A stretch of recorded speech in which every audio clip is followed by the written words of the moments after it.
But the argument was really was flawed based on a particular kind of logical flaw called equivocation. I forget the name, it doesn't matter. The point is, since, anyways, I told you Thomas about learning, is about thinking and learning how to think, and thinking about things, I just like to take a moment to just, since it's on the tip of my tongue, and someone from this very sheer brought to my attention, I would like to take a moment to discuss this logical fallacy.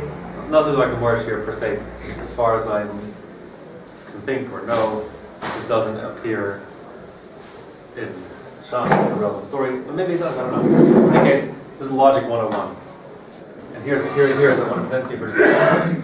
Take a moment back in here. I'm erasing what I wrote again. This wasn't his argument, but I'm going to present you with my illustration of why he was making a mistake. Because I want you to see it for your own purposes. So here's the story. What I'm going to present to you now is called a syllogism. A syllogism is like the most basic building block of logic, which basically says if A equals B, and B equals C, then A must equal C. And this particular syllogism will be structured as if A is better than B, and B is better than C, then A must be better than C. That's where we're headed with this particular syllogism. Here's my syllogism, here's my presentation for you. Number one, Paul Cholent is better than nothing. Depends. Okay? Number two, there's nothing better than ultimate happiness. Oh, whatever you want, doesn't matter. Okay? Therefore, you can deduce from this that Cholent is better than ultimate happiness.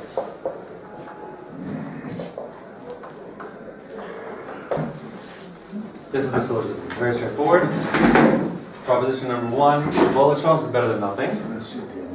So that gives us Cholent is better than nothing. Nothing is better than ultimate happiness. So that means nothing better than ultimate happiness.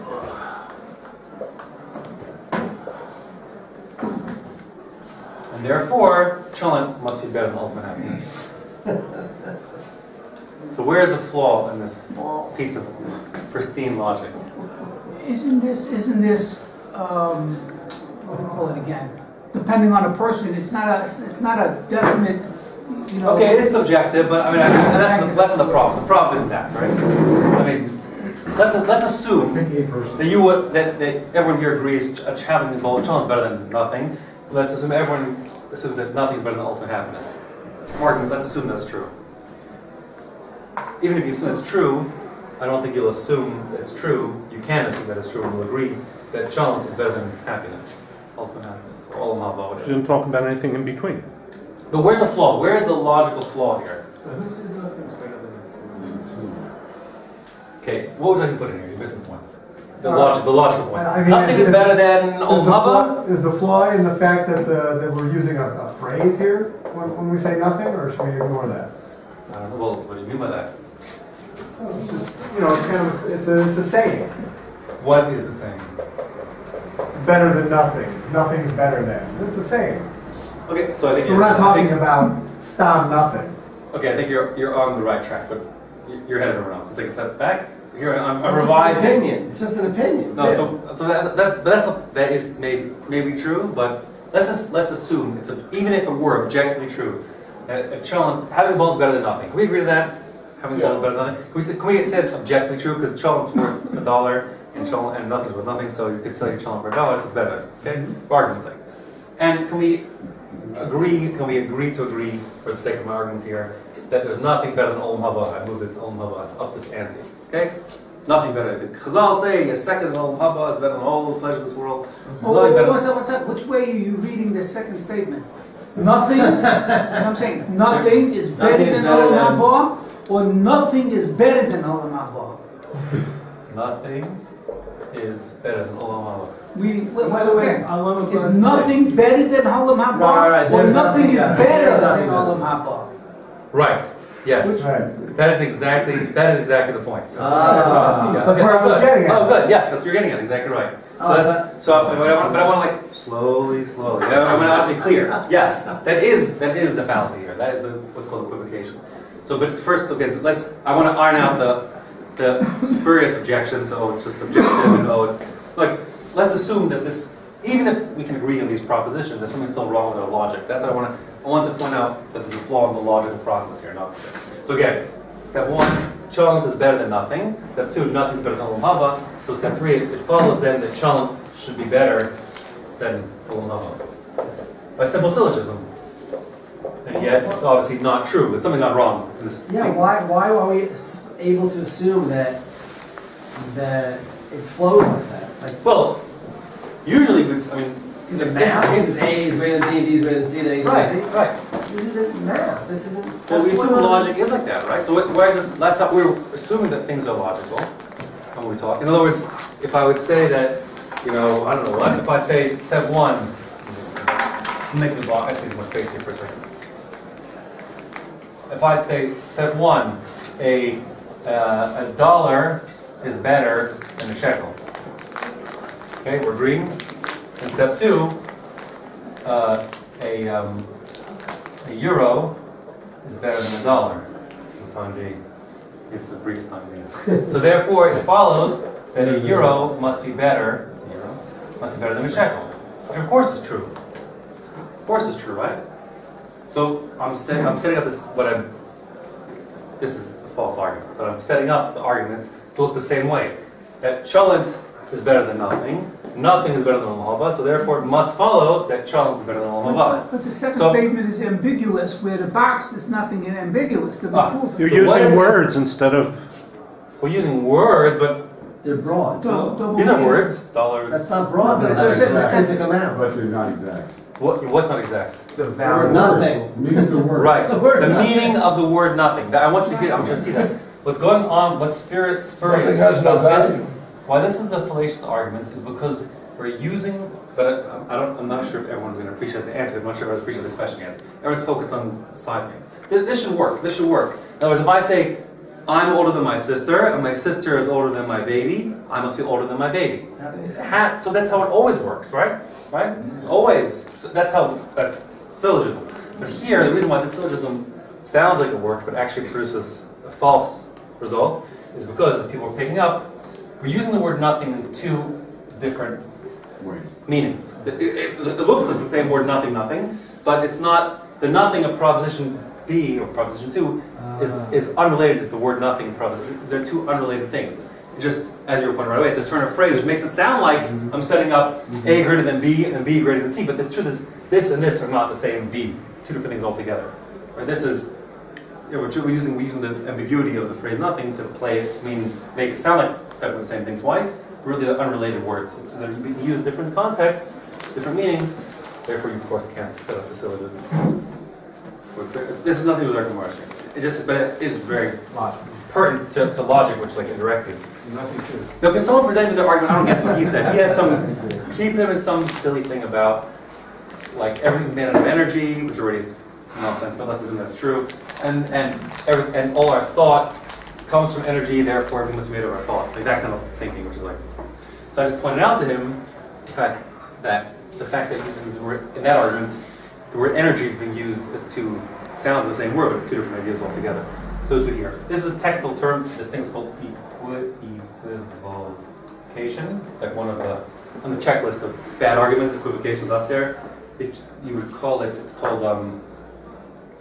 You should use words. The technical term is univocally, univocal, but by a single meaning. This is equivocal.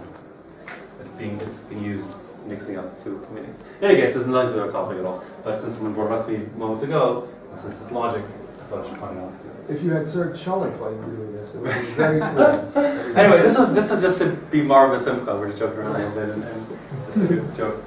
Okay, because of no. Anyway, okay, that's it. Back to the real show. That was just a slideshow. So, okay, we're holding in Brachot stuff. Valid on the base.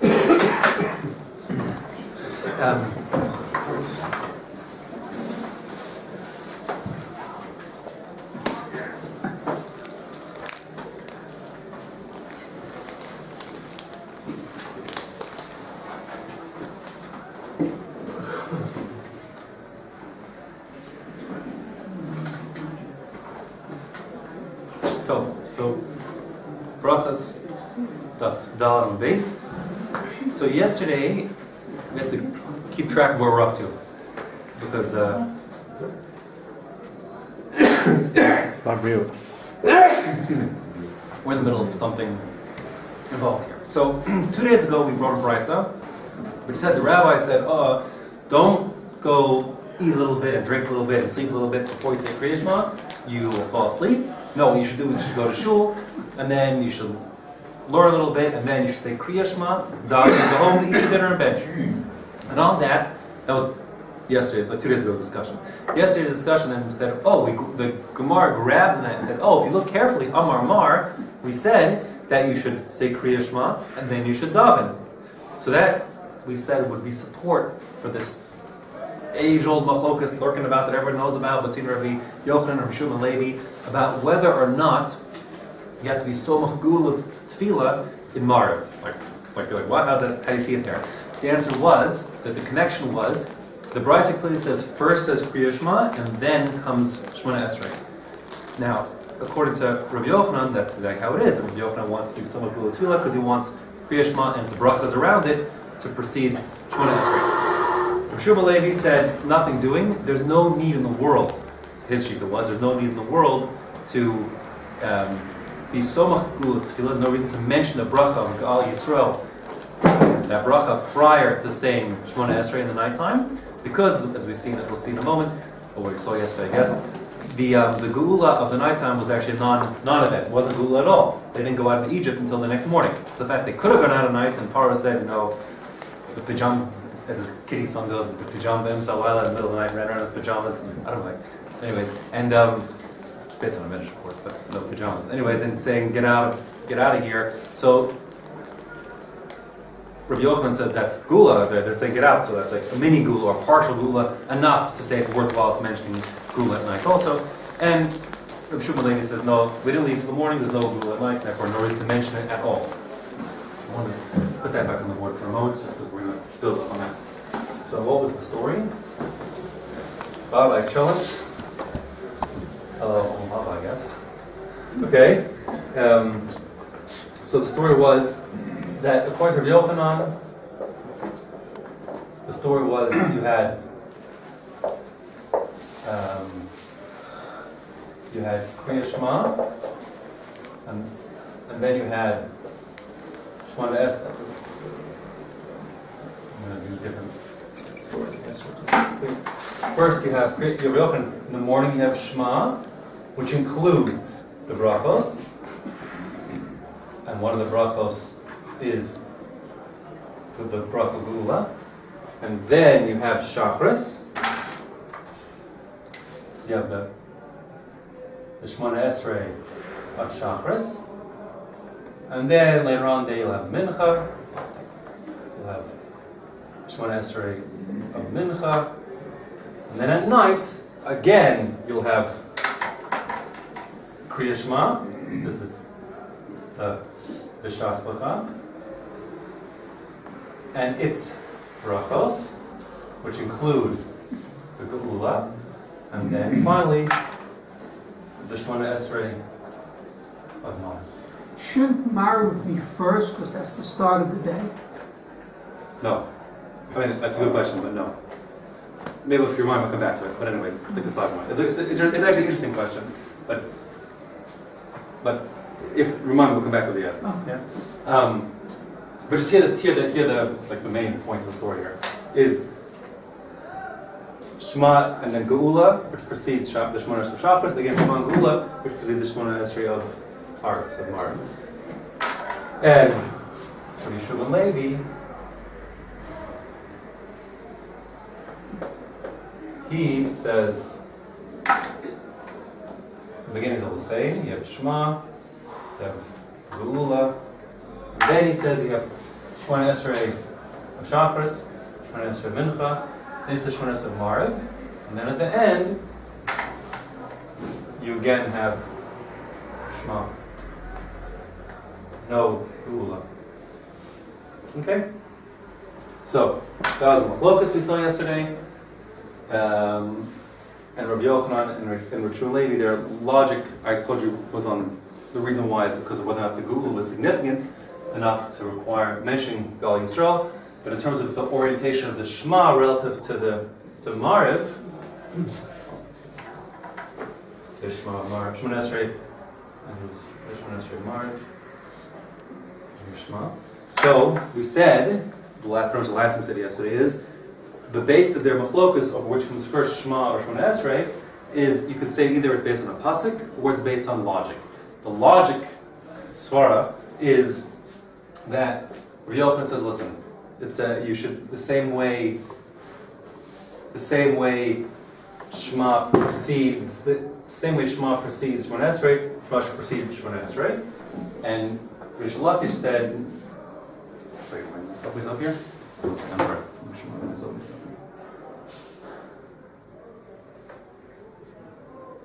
I'm sorry, I did get myself sliding my stuff here, I'm sorry.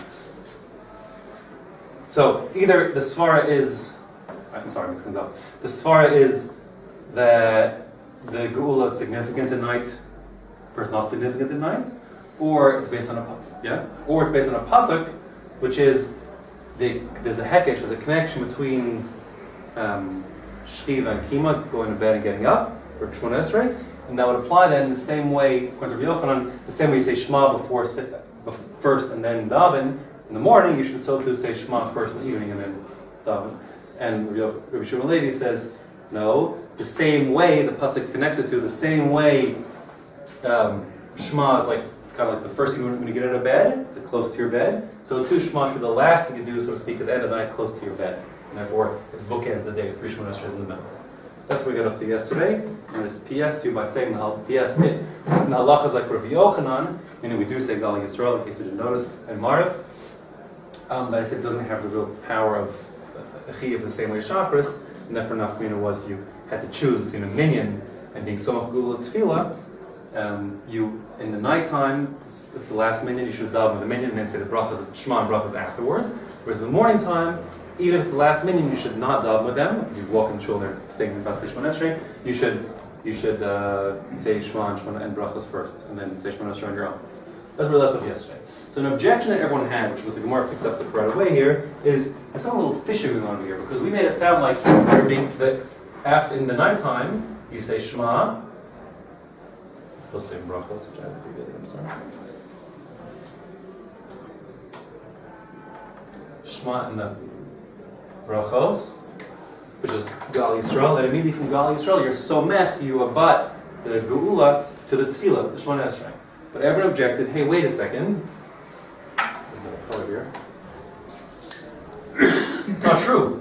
What happens? Let's think for a second. What are the brachas? We'll say in some second. What are the brachas of the brachos? There's actually after. Right. Brachos of Mariv. I shouldn't do that. The brachos of Shemona Esrei at night. Brachos of Shema. Excuse me. At night. Sorry, one direction. What do we have? Before the Shema we have Mariv Aravim. And then we have exactly Adam Yisrael. Around the space.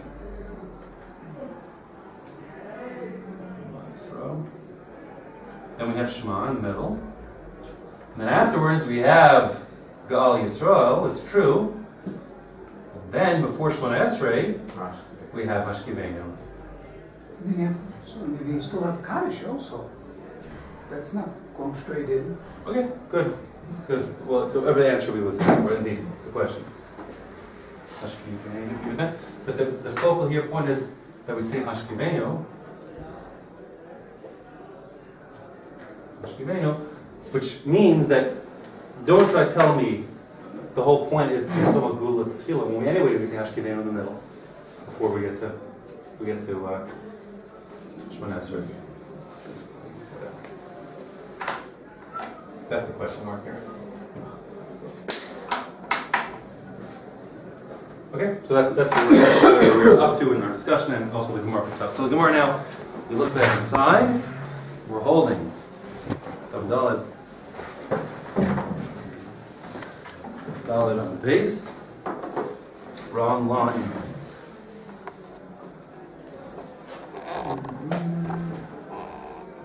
We'll pick up on line 28. Second word on the line.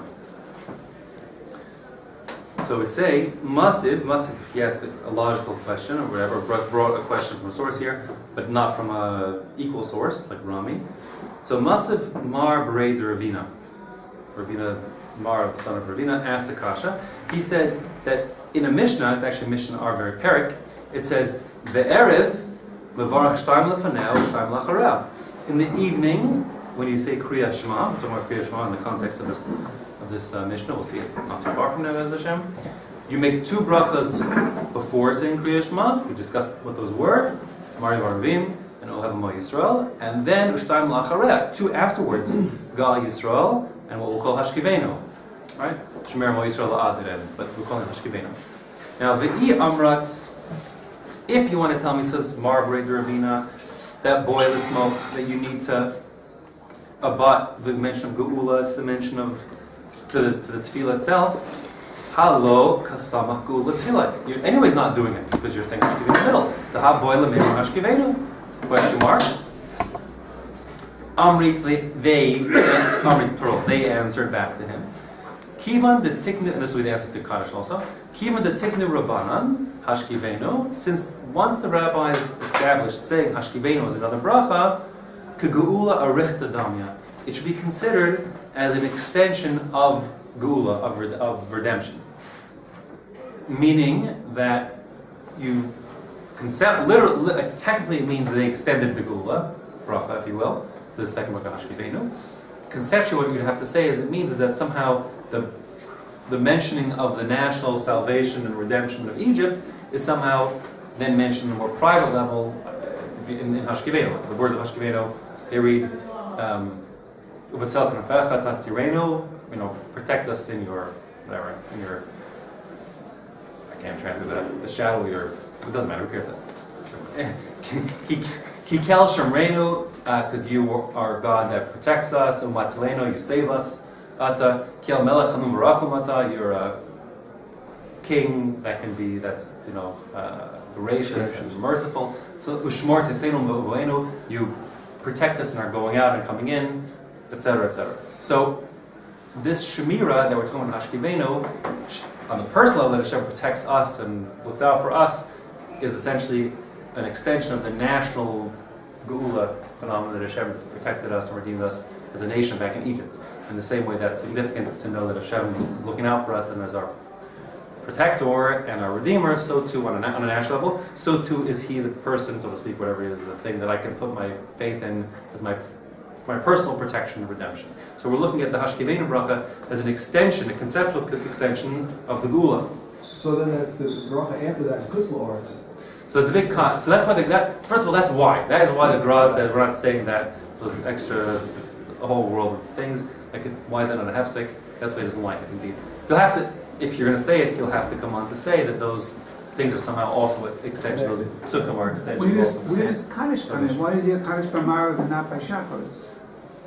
Well, because good question. So it'll be the same logic that the Kaddish they put in there is also considered to be somehow an extension and mentioned. Remember, Kaddish essentially is a demand for immediate Geula. Right? That's what we're saying. So it's a request for Geula. So it's extension of. Again, in Shacharis we wouldn't do it because it's tighter and more demanding, I guess, in terms of the requirements to have Geula and so on tefillah. But since what is Kaddish if not this, especially the Chatzi Kaddish, other than we discussed in Kaddish the other day, then this request and demand, the prayer for redemption, immediately, and therefore that's part of the Geula process, if you will, that launched you into Shemona Esrei. That's what you'll have to say it like that. So but the Gemorah, those are all words that I said. The Gemorah's words were much fewer. It just simply said, once the rabbi stuck in Hashkivenu there, they must have understood this is somehow an extension of Geula. That's all the words they said. I put everything else. And implicit would be also for the Kaddish. And now we're going to prove that such a halachic phenomenon exists of Geula Rifta, extending the redemption, so to speak, the notion of redemption, because Di lo temavi, we're looking now about line 30 at the end. If you don't say that, if you don't say such a thing as extending the Geula, well, then what about this? Shachris hechi matzi samach. Even in Shachris, where everyone agrees it's essential to be Somach Geula Tefila, that's a din. It's actually, it's learned out from in Tehillim by David Melech, who mentions, whatever, it's, okay, so it's a din. So, for Shachris, everyone agrees, but even there you don't have a smichut, a connection of Geula to Tefila. Because why? Because V'ha Amr Rabbi Yochanan, B'tchila, when you start your Shemona Esrei of Shachris, even, Omer, you say Hashem Sfasai Tiftach. Hashem opened my lips, as you know. Ul B'sof, this is not relevant to the discussion, but when he said it. You start Shemona Esrei with Hashem Sfasai Tiftach, and at the end, when you finish Shemona Esrei, you say, Hu Omer, you Lortzon Mifi. Let the words of my, let it be your will, let that which came from my mouth is to your liking, etc. So, the point is not that. The point is the first part, that you're saying Hashem Sfasai Tiftach, Ufi Yagid, before you say Shemona Esrei. So that L'chora is presumably is something that intercedes between the smichut, the abutment of Geula, the Brachot of Gal Yisrael, to Tefillah, the same as Kaddish is at night. But here in Shachris, in the morning, it's much more severe. You have a pasuk which breaks up between Gal Yisrael and the beginning of Baruch Atah for the Shemona Esrei. So how is that going to work? Obviously, even Shachris, you're not being Somach Geula Tefillah. Why you say it quietly? Really? You're saying, I guess. Well, Shliach not Tzibur says it quietly. I don't know. I don't know if that's what Shliach Tzibur says it quietly or not. I'm not sure. Perhaps, but I'm not sure. Because I don't know. Okay. In any case, but the kasha sitting there, that you have something between Geula and Tefillah, called Hashem Sfai Tiftach. So if you don't understand that can be somehow justified in a similar way, then, if you don't understand that Hashkivena can be rationalized in a similar way, you'd have the problem of Hashem Sfai Tiftach. That's what Gemorah says here. Ella, Hasam, over there, when it comes to the Hashem Sfai Tiftach, in Shachris, Kim the Tiknu Rabbanan, once the rabbi is established, Lameimar, a person should say Hashem Sfai Tiftach, Ketfila Arichta Damya. Those words serve as like an extension of the tefillah, because you're actually praying that your prayer be efficacious, right? So that's a prelude to the prayer and becomes a part of the prayer. So the same way when the Chazal say this becomes part of the prayer, and it's not a break. So too when they say this, meaning when the Chazal say this Hashem Sfai Tiftach prior to Shemona Esrei, that's an extension of the Shemona Esrei, so to speak, and it's an extension of prayer. So too, when the Chazal say you should say Hashkivenu, it's an extension of the requirement to say Gal Yisrael, as it leads you into the Shemona Esrei of Marv.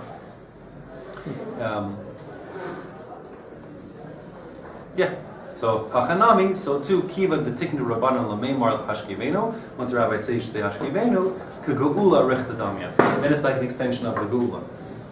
Now, the Gal Yisrael Brachot, in other words. I should just point out that Hashem Sfasai Tiftach is not technically part of the tefillah, right? In other words, if you didn't say it, for example, you don't have to say it again. Or it's not part of tefillah. It's tefillah rift. It's an extension of. It's sort of neither here nor there. It's some sort of extension. There was I hope this point that I'm about to say illustrates the point and doesn't make it more confusing. But I think it illustrates the point. That there's a machlokas exactly. There are a few sheep. Okay, sorry. The din is in Shachris, which we're talking about for Hashem Sfai Tiftach. You're supposed to say Shemona Esrei immediately as the moment the clock strikes nates, the moment that the sunrise, let's call it. So there is an ambiguity between what exactly defines nates. Is it where there's a sheep in the city where it is in your particular location? If you're looking outside on the horizon, and what's on the horizon, and what's in the way of the horizon, different sheetas. So there's actually a range of, let's say, 50 seconds. It could be like that kind of time.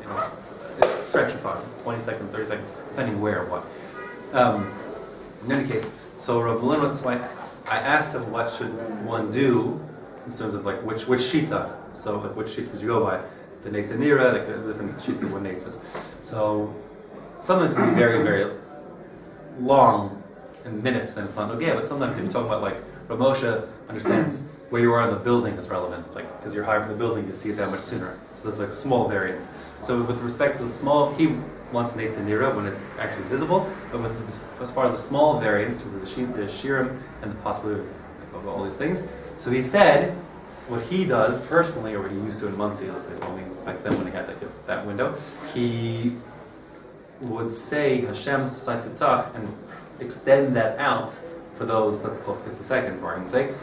He'd stretch out those 6 words from the beginning moment, if you will, of the early Shita to the end moment of the late Shita. That won't work 50 minutes, but it'll work if it's, less than a minute. So the point is that because it's this prelude to Shemona Esrei, but it's an extension, it's Tefillah Arichta Damya, you so to speak can bet, he wanted to believe, I'm not arguing with them, that you could back both horses, if you know what I mean, the shitas of when Nates is, because you've started your Shemona Esrei by just the Tefillah Arichta part of it, but the true Shemona Esrei, if you will, you started the second shitas, so you kind of have your cake and eat it too, in a way. Anyway, so that's why I'm bringing that point of the story, and it's like Tefillah Arichta Damya, it's like an extension of Tefillah, but not Tefillah proper. It is, but it isn't. I had a chavrusa who was in New York, named Tversky, so he was the Chernobyl Rebbe's grandson, I think. In any case, so he told me that his grandfather in Chernobyl, they used to, this is a good thing, it's a non-sequitur, but it's not a non-sequitur. There's 2 yourselves of how, when you went in the main shalosh, the bracha after eating mazonos, so you say al-michya, or is it al-michya al-kalkala? Like, what's the chasima? So he told me that his grandfather, the Rebbe, he used to say al-michya v'al-kalkala zakmir nisht, which means he's end his bracha by saying al-michya and al-kalkala, I don't say. So to speak, backing both horses, you see what I'm saying? So, anyways, funny. In any case, so that's Tefillah Arichta Damya and Geula Arichta Damya, one on each side. Okay, very good. I guess I'll take questions. We're moving on to a new thought here. No? Okay, good. So this, yeah? Okay, so we're moving on to something totally new, essentially. It just so happened that in the context of things Rabbi Yochanan had said, like we're getting off more and more off topic. But Rabbi Yochanan had said, Ezu ben olam haba, who's someone who's going to go to heaven? That's a guy who's so magul tefillin and marv. So the Gemorah picks up, I'm putting all these words in, but that's the connection here. Oh, speaking of guys who are going to go to olam haba, there's another guy, so to speak, who can pray and get to olam haba by what he says. And who's that? That's the guy who says Ashrei. That's how we segued into this thing. So there's like the 2 dots here. You'll see there's no other connection. But since talking about prayer techniques to get you to olam haba, so try this one on for size, so to speak. We're on line 34. 2 dots. Rabbi Lazar, Rabbi Vina. Kol Omer Tehillah David b'chol yom shalosh pamim. This is hard to, yeah. Anyone who says Tehillah David every day, 3 times a day, Muvtach lo, he's guaranteed Shu ben olam haba, that he's going to olam haba. That's the start of the point. So just a few things right off the bat. So as I'm sure you know, or maybe you don't know, but you should know, that what we call Ashrei, the first 2 psukim of the Ashrei, let's call it a prayer for lack of a better term, it's Tehillah, right? Are not from, okay, when it starts Tehillah David, which is what his first, that's the beginning of Kuf Mem Hey, like the 145th Psalm, okay? But before, there's 2 verses that start with the word Ashrei, that when we say Ashrei, there's 2 verses that are from other Psukim and Tehillim. The second one is the pasuk that immediately precedes, like in 144, Kuf Mem Daled. But the point is, those 2 Psukim, the Ashrei Psukim, are not from Kuf Mem Hey.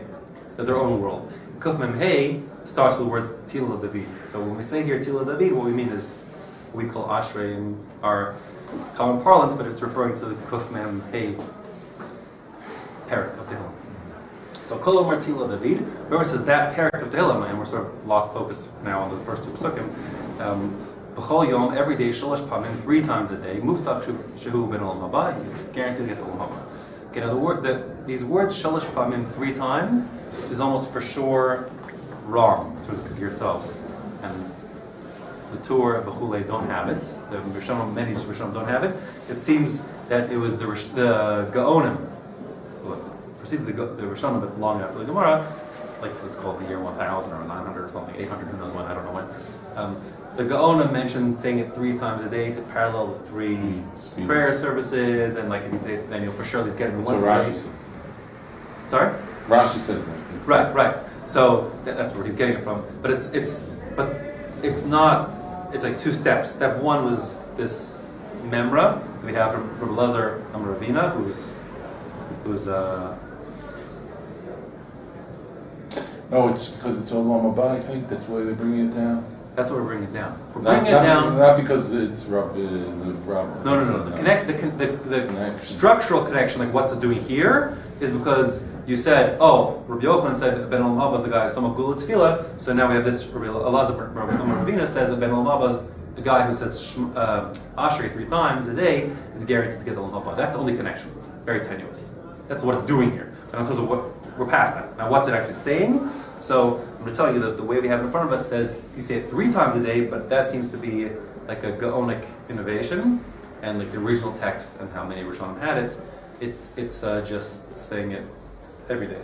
Okay, so either way, if you follow, and the 3 times a day is some sort of later thing to, I guess, keep you safe or parallel in the davening. Parentheses. No, I don't know. It's like it's made its way in. I'm just telling you that's. You can see there that the Gil and Shots picks it up and so on. In any case, you see the Gil and Shot. In my Gemorah there's like sort of this like radioactive symbol by the word Shalosh Pamim. I don't know how it works in yours.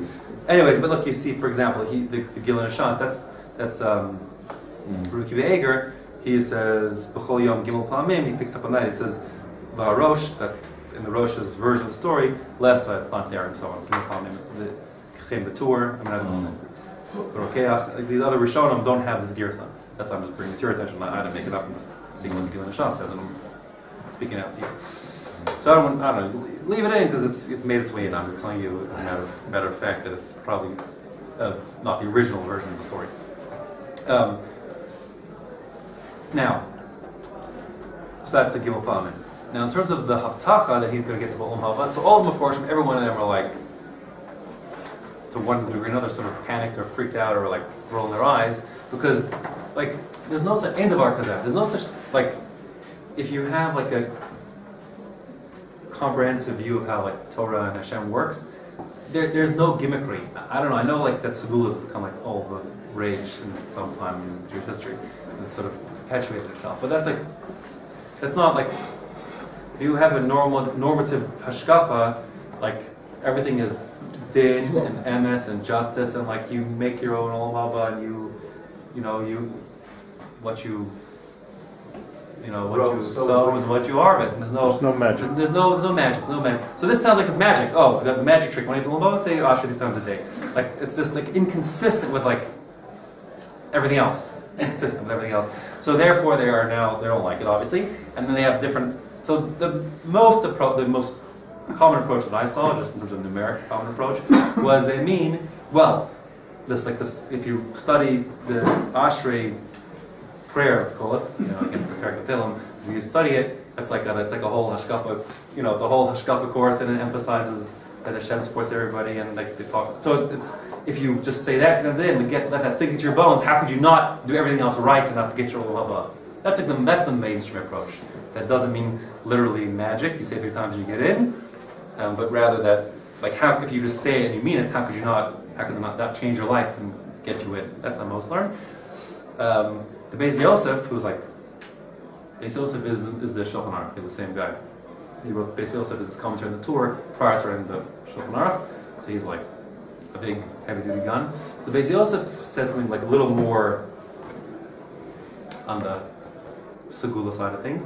He says, if you're on the border, like on the line, you get up to heaven, so to speak, and they're like, this is like a bit of a, he's on a borderline case. Should we let him in or not, so to speak? So having said Ashrei 3 times a day or whatever, once a day, proper grace is, will be like that will tip you into your favor to get you in the door.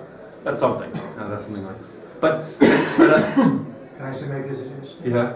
Maybe the fact that you say 3 times a day means you're early for mincha, enough to say it, and you stay until the end of shacharis, You're also saying it may be that. There you go, fine. So something that's a most I didn't see anyone say that literally, but that's exactly. Most are looking at it as it's like how could you go wrong if you're doing this? Everything else has to be going right too. In any case, my only point is should not the Mefarshim as a whole don't look at this as like anything something magical. It's a reasonable and rational like everything else in terms of Jewish thinking. Anyways, that's that. Good. We're not supposed to do things to get us things. We're supposed to do things because Hashem wants us to do it. Also true. That's also true. That doesn't mean, by the way, it's true what you're saying. That we shouldn't. Avodas Hashem doesn't mean doing something to get what you want. That's called avodah zarah. Right? That's certain self-serving. That is the difference between the Jew and the non-Jew. But notwithstanding, maybe it's a shmuz for another time. But it's a very important shmuz that should be emphasized. Although even if you are holding there, your motivation shouldn't be to get olam haba. That's not called ava ru'uya, the proper way to avoda ava ru'uya, proper oved ma'ava. That's not proper. It's not ideal. But you have to know that Hashem wanted us to know that everything we do gets us olam haba. So that's a funny thing to balance. That's why there's the famous Mishnah in the very beginning of Kirkavos, Antigonus Yisocho, he said, "Don't serve the Rav for the sake of getting a reward." Ella, it's a funny, there's two yourself, but one of yours says, rather, Mishamash Rav, Shalom anas the Kabul Pras. Do it dafka not to get the reward, because if you do it for the reward, it takes away from your avoda. But anyway, but notwithstanding, there's a reward there. In any case, all that aside, because that's a very high madriga, the truth is, the Rambam's lashon is like not every by the Rambam, Chacham is like the top of the that's the shpit, that's as good as it gets. His lashon is like not every Chacham gets to reach the madriga of being ovid from Ava Ruya, the proper way that we're talking about here. That's quite a high level. Not even like the great get there. In any case, that's all aside. But your point is well taken. You shouldn't do it for that motivation, and that's the reason against doing these weird segula stuffs. But anyways, here the Gemara says simply, if you say Tila David every day 3 times, you're muftach. It's certain low. You have a haftacha. You have a guarantee. Shuban al hava that you're going to make it to olam hava. Now, the question is, whatever the exact mechanics are we discussed up to now, but either way, why should segula or no segula? What's special about Ashrei that we should focus on that? So my timer. Now, ilema mishum deisa ba'alef beis. If you say the whole thing is, you're giving God's praises from A to Z. It's got every, if you look, it's each line of the Tehillah starts with a different letter in the Aleph base, going from Aleph down to Taf.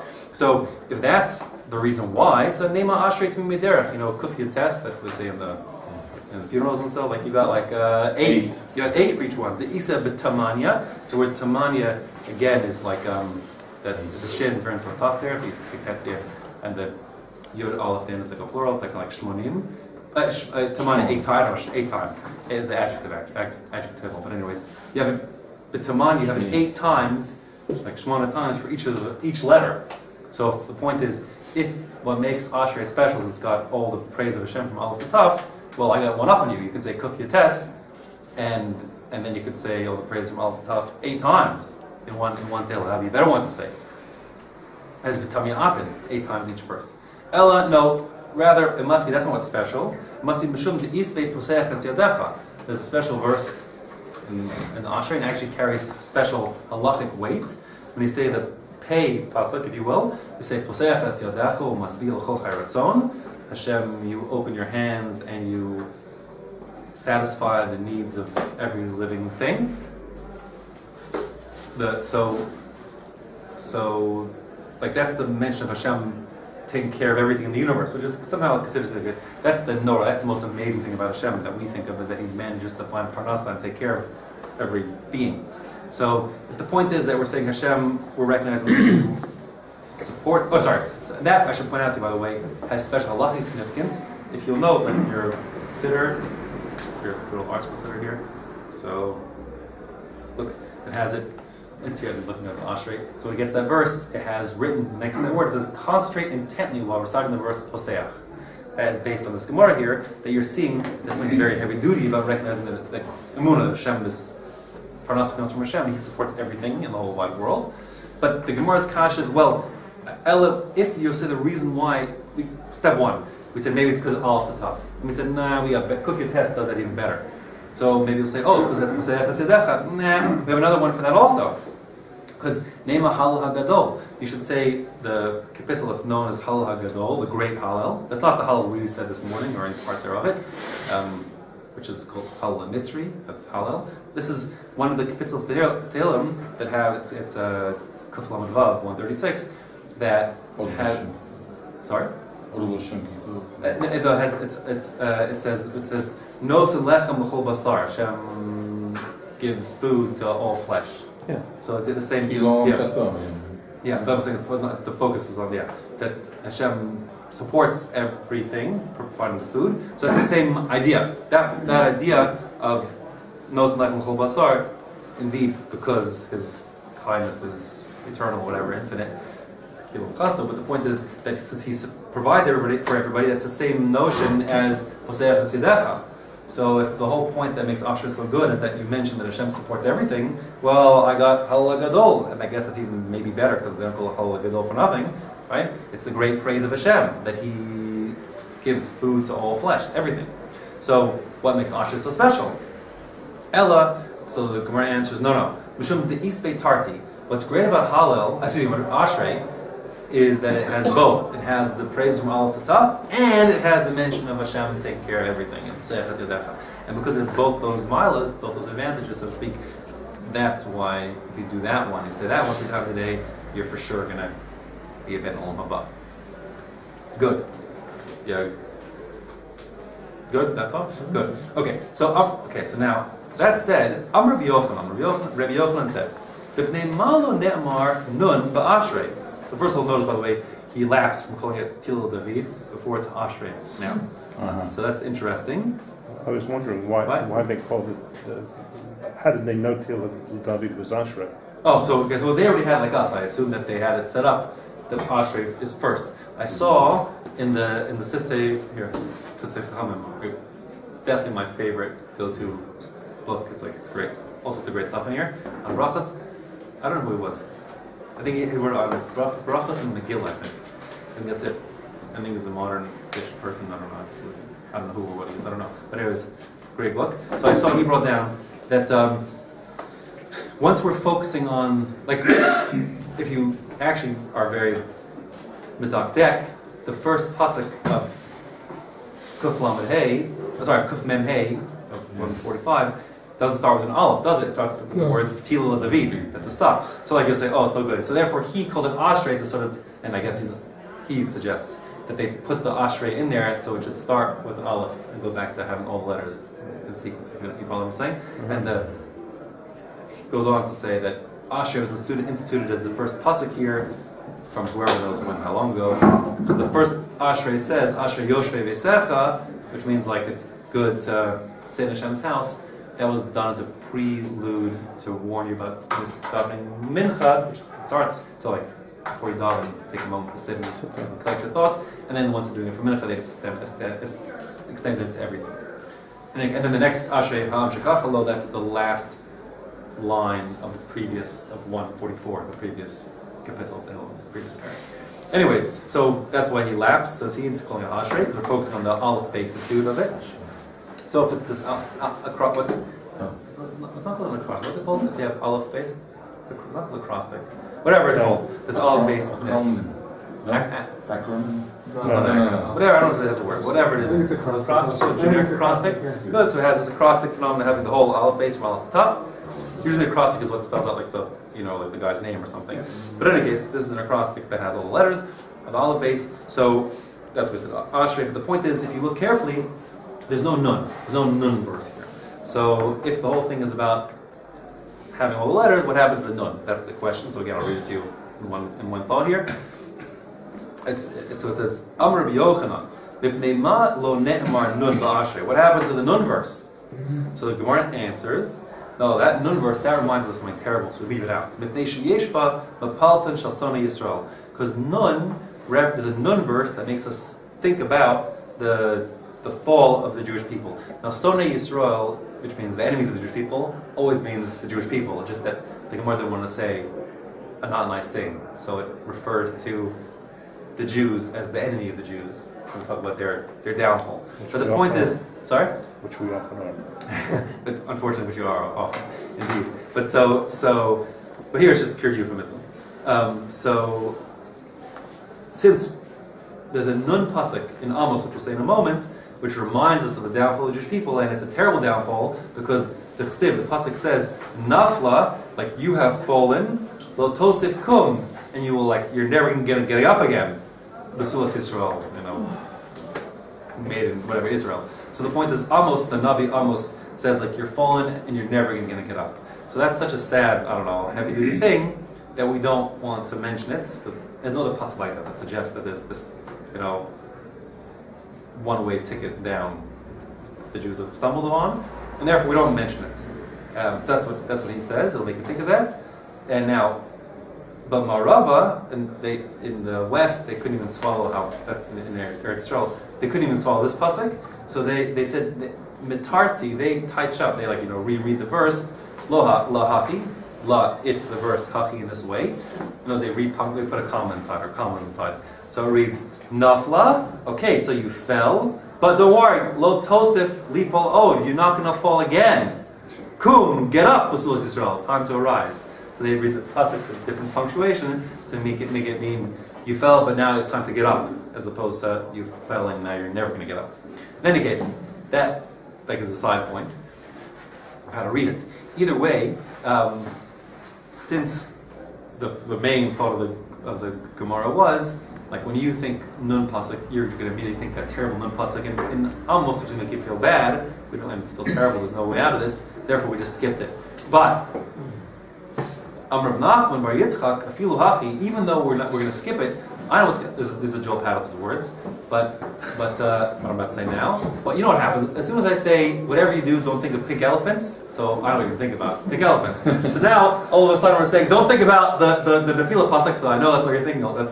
So, if afilu hachi, even though David Melech said, we're not going to mention about the Tefila, but then if invariably you're going to think, oh, there's a Tefila pasuk, so don't worry, because Chazar David v'samachan b'ruach HaKodesh. David then went and he lent support to the fallen Jews, so to speak, with his Ruach HaKodesh, that this verse reveals the Ruach HaKodesh, that don't worry, Shneimar, because the next pasuk after the Mem pasuk, instead of we don't have a nun, there's no nun there, but then the Samach pasuk says, Somech Hashem l'chol hanoflim, Hashem supports the fallen. So David Melech is saying, I know you're thinking, there's a Tefila pasuk, but don't worry, Hashem is somech the noflim. So that's David, so to speak, lent some succor to the, I don't know if it's to the readers that we're saying it, or even to the fact that things exist in the Ruach HaKodesh that has emphasis to actually raise us up. But the point is, we don't mention the Tefila because it'll make us think of it, but we do mention the noflim and the samach pasuk in the context of that the noflim, those who fell, will be supported. So the samach pasuk will, this should lead the nun in. Then you have the samach to pick it up, so what's wrong with Well, that? that was my implicit in my joke about how the pink elephants, indeed. But so that's it. The point is, we're not going to mention this pasuk is so terrible. Nothing is like it in the Tanakh. This suggestion that there's no way out, which is terrible and it's undermining your prayer and having faith in Hashem. So we don't mention it.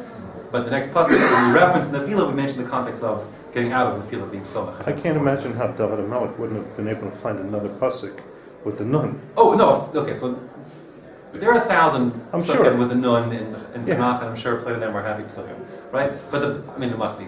So the pshat must be that the nun, nun is somehow maybe I'm unaware of it, but I'm not sure, but I presume that in your verse and this Kabbalistic stuff, you'll somehow see the nun as significant like that, which I don't know.